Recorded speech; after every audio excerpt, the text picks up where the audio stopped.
Ils avaient expérimenté une incantation, et la présence leur répondit « Tu ne peux réclamer ce que tu as appelé toi-même ». Joseph, installé à même le sol, gardait son vieux portable sur les genoux.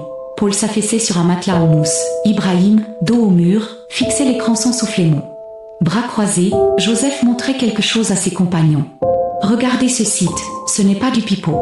Un gars sur Telegram m'assure que, si tu sacrifies un lien de sang ou de chair, l'argent arrive en 7 jours. » Un lien de sang ou de chair, répéta Paul, un rire nerveux au bord des lèvres. Qui sacrifier? Un petit cousin qu'on ne peut pas encadrer? Pas forcément une personne, répliqua Joseph. Ça peut être un symbole, un objet ou même un souvenir qui t'attache à l'ancien monde. Muet jusqu'ici, Ibrahim sortit de sa poche un carnet noir fatigué, sans titre ni auteur, à couverture de cuir souple.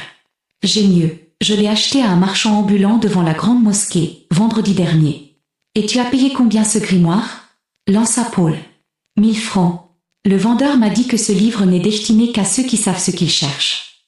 Joseph s'en empara, tourna quelques pages, un titre tremblant, brun-rouge, l'échange de minuit rituel défendu aux profanes. Plus loin, une ligne soulignée, l'esprit reprend à hauteur de ce qu'il offre. Un sourire affamé fendit son visage. Alors donnons-lui quelque chose et voyons ce qu'il rendra. Issu d'un foyer modeste, Joseph vivait sans père et avec une mère couturière restée au village.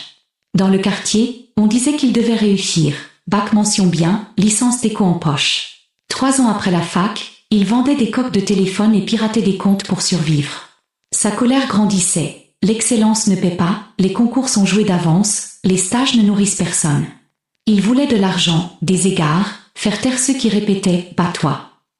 Paul, fils d'agent municipal retraité et de vendeuse de beignets, avait grandi dans la rigueur et suivait toujours les autres, par peur d'être seul.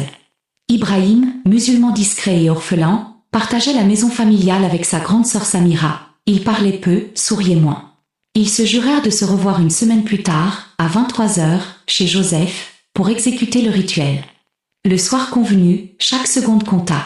Ils avaient préparé 3 bols d'un liquide noirâtre, citron, charbon pilé, sang de pigeon, une corde tressée de 3 mèches de cheveux volées dans un salon, et 3 offrandes, un vieux collier d'argent de la mère de Joseph, une photo d'enfance de Paul avec son frère défunt, le portrait de Samira pour Ibrahim.